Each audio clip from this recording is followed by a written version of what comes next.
নমস্কাৰ বন্ধুসকল, welcome to my YouTube channel Assam career job. আজি পুনৰ আপোনালোকৰ বাবে বহুত ভাল খবৰ আহি গ'ল। তিনিটাকৈ ভাগত নতুনকৈ চাকৰি মুকলি কৰিছে। গ্ৰেড 3 আৰু গ্ৰেড 4 লেভেলৰ চাকৰি হয়। টোটেল 2260টাকৈ অত্যাধিক ভেকেঞ্চি আপোনালোকে দেখিবলৈ পাব। গ্ৰেড 3 গ্ৰেড 4 লেভেলৰ যিহেতু ভেকেঞ্চি হয়, 10 পাছ 12 পাছ ডিগ্ৰী পাছ সকলোৱে আবেদনসমূহ কৰিব পাৰিব। কোনটো পদৰ ক্ষেত্ৰত কিমানকৈ এজ ক্ৰাইটেৰিয়া বিচাৰিছে, কোৱালিফিকেশ্যন বিচাৰিছে, অৰ্হতা কিমান বিচাৰিছে, সকলোখিনি কথা এই ভিডিঅ' যোগে আলোচনা কৰা হ'ব। চ' যদি ভিডিঅ'টো ভাল পায় ভিডিঅ' লাইক কৰিব পাৰে, লগতে চেনেলটো ছাবস্ক্ৰাইব কৰি দিব। এনেকুৱা ধৰণৰ ভিডিঅ'সমূহ প্ৰতিদিনে পাই থাকিব। আৰু আমাৰ হোৱাটছআপ চেনেল লিংক ভিডিঅ' ডেছক্ৰিপশ্যনত দিয়া আছে, তাত গৈ ফ'ল'টো কৰি দিব। তেতিয়া আপোনালোকে ডেইলি জবৰ আপডেটসমূহ পাই থাকিব পাৰিব। আৰু ভিডিঅ'টো যিমান পাৰে সিমান মোৰ মাজত শ্বেয়াৰ কৰিম, যাতে সকলো বন্ধুৱে ডেইলি জবৰ আপডেটসমূহ পাই থাকিব পাৰে। তিনিটাকৈ ভাগত ভেকেঞ্চিখিনি মুকলি কৰিছে। গ্ৰেড 3 আৰু গ্ৰেড 4 লেভেলৰ ভেকেঞ্চি হয়। 2260টাকৈ অত্যাধিক ভেকেঞ্চি মুকলি কৰি দিছে। AI ৰিক্ৰুটমেণ্ট আছে 976টা জুনিয়ৰ এক্সিকিউটিভ লেভেলৰ ভেকেঞ্চি আপোনালোকে দেখিব পাইছে। অনলাইন যোগে এপ্লাইসমূহ কৰিব পাৰিব। চ' যদি ভিডিঅ'টো ভাল পায় ভিডিঅ' লাইক কৰিব পাৰে, লগৰ চাইটো ছাবস্ক্ৰাইব কৰি দিব। এনেকুৱা ধৰণৰ ভিডিঅ'সমূহ প্ৰতিদিনে পাই থাকিব। ইয়াত দেখি পাইছে AI ৰিক্ৰুটমেণ্ট আহিছে, এয়াৰপৰ্ট অথৰিটি অফ ইণ্ডিয়াৰ ফালৰ পৰা আহিছে। এইটো প্ৰথমটো বিভাগ হয়। আপোনালোকে গোটেইকেইটা বিভাগৰ ভেকেঞ্চি চাই ভিডিঅ'টো শেষ কৰিব মানে অকণমান আধাতে চাই স্কিপ কৰিলে আপোনালোকে সকলোখিনি কথা গম নাপাব। এয়াৰপৰ্ট অথৰিটি অফ ইণ্ডিয়াৰ ফালৰ পৰা ভেকেঞ্চিখিনি আহিছে 27/9/2025, মানে আপোনালোকে ছেপ্টেম্বৰ মাহৰ 27 তাৰিখলৈকে ভেকেঞ্চিখিনিৰ ক্ষেত্ৰত আবেদনসমূহ কৰি ল'ব পাৰিব। জুনিয়ৰ এক্সিকিউটিভৰ ভেকেঞ্চি আহিছে। নাম্বাৰ অফ ভেকেঞ্চি 976টাকৈ আপোনালোকে ভেকেঞ্চি দেখিবলৈ পাব। আৰু ডিচিপ্লিনাৰী যদি ভেকেঞ্চিখিনিৰ কথা ক'বলৈ যাওঁ, ইয়াত দেখিব পাইছে আৰ্টিকালচাৰৰ ভেকেঞ্চি আছে, ইঞ্জিনিয়াৰিঙৰ ভেকেঞ্চি আছে, চিভিলৰ ভেকেঞ্চি আপোনালোকে দেখিবলৈ পাব। পে স্কেলসমূহ 14,40,000 পৰা 1,40,000 পৰ্যন্ত লাভ কৰিব পাৰিব। Education qualification bachelor degree pass কৰিলে আবেদনসমূহ কৰি ল'ব পাৰিব। আৰু কিছু পদৰ ক্ষেত্ৰত দেখিব পাৰিছে, কিছু পদৰ ক্ষেত্ৰত আপোনালোকৰ চিম্পল ডিগ্ৰী পাছ কৰিলেও আবেদনসমূহ কৰিব পাৰিব। যিহেতু জুনিয়ৰ এছিষ্টেণ্টৰ ভেকেঞ্চিও আপোনালোকে দেখিবলৈ পাব। চ' যদি আপোনালোকে ইণ্টাৰেষ্টেড হয়, যদি আপোনালোকে ইলিজিবল হয়, আপোনালোকে আবেদনসমূহ কৰি ল'ব পাৰিব। এজ লিমিটটো আপোনালোকে দেখিব পাইছে মিনিমাম মেক্সিমাম 27 বছৰলৈকে পাৰিব। লগতে এজ ৰিলেক্সনসমূহ লাভ কৰিব পাৰিব।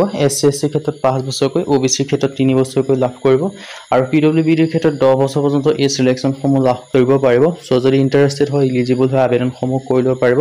আবেদনসমূহ 28 আগষ্টৰ পৰা ষ্টাৰ্ট হ'ব, 27 ছেপ্টেম্বৰ লাষ্ট ডেট হয়। চ' তাৰ আগতে আপোনালোকে আবেদনসমূহ কৰি ল'ব লাগিব। এতিয়া সেইটো 2 নম্বৰ যিটো বিভাগ হয়, সেইটো মুকলি কৰিছে NISL বিভাগৰ ফালৰ পৰা। এডমিনিষ্ট্ৰেটিভ অফিচাৰ ৰিক্ৰুটমেণ্ট আহিছে NISL বিভাগৰ ফালৰ পৰা। ইয়াত আপোনালোকৰ 550টাকৈ ভেকেঞ্চি আপোনালোকে দেখিবলৈ পাব।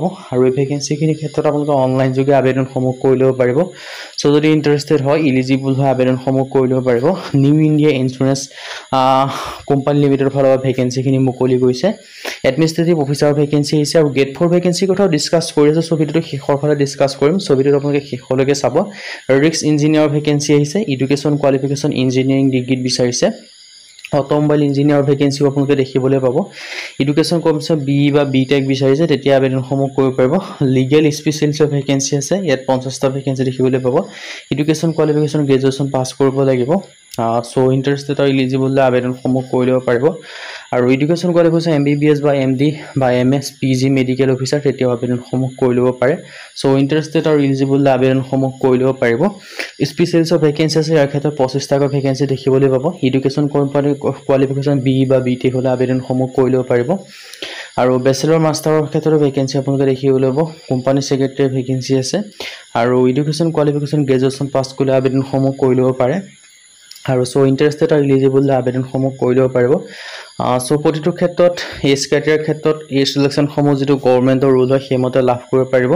এতিয়া সেইটো যিখিনি গ্ৰেড 4 লেভেলৰ ভেকেঞ্চি মুকলি কৰিছে চিম্পল 10 পাছৰ কাৰণে, সেইখিনি মই আপোনালোক জনাই দিছোঁ। সেইখিনি মুকলি কৰিছে আপোনালোকৰ সৈনিক স্কুল গোৱালপাৰাৰ ফালৰ পৰা। ইয়াত আপোনালোকৰ 8টা টিচিং আৰু নন টিচিং লেভেলৰ ভেকেঞ্চি মুকলি কৰিছে। লাষ্ট ডেটটো দিয়া আছে 1 ছেপ্টেম্বৰলৈকে আবেদনসমূহ কৰিব পাৰিব। ইয়াত আপোনালোকৰ মানে গ্ৰেড 3 আৰু গ্ৰেড 4 লেভেলৰ 2 ধৰণৰ ভেকেঞ্চি মুকলি কৰিছে। চ' যদি আপোনালোকে ইণ্টাৰেষ্টেড হয়, যদি আপোনালোকে ইলিজিবল হয়, আবেদনসমূহ কৰি ল'ব পাৰিব। ইয়াত দেখা পাইছে অৰ্গেনাইজেশ্যন নেম সৈনিক স্কুল গোৱালপাৰা। CBSE এফিলিয়েটেড, মানে আপোনালোকৰ যিটো CBSEৰ লগত আপোনালোকৰ সংযোগ কৰি থোৱা আছে এখন school. So' number of post 8টা আহিছে। আৰু মিনিমাম কোৱালিফিকেশ্যন 10 পাছ কৰিব পাৰিব। লগতে মেক্সিমাম গ্ৰেজুৱেশ্যনলৈকে আবেদনসমূহ কৰিব পাৰিব। চেণ্ট্ৰেল গভৰ্ণমেণ্টৰ জব হয়। গ্ৰেড 3 গ্ৰেড 4 লেভেলৰ যিহেতু ভেকেঞ্চি হয়, ধুনীয়াকৈ দেখিব পাইছে গ্ৰেজুৱেশ্যন বিচাৰিছে। আৰু এইটো কাৰণে মেট্ৰিক বিচাৰিছে। LDC ভেকেঞ্চিৰ কাৰণে মেট্ৰিক বিচাৰিছে। দেখিব পাইছে LDCৰ কাৰণে মেট্ৰিক মানে SSLC পাছ কৰিলে হ'ল।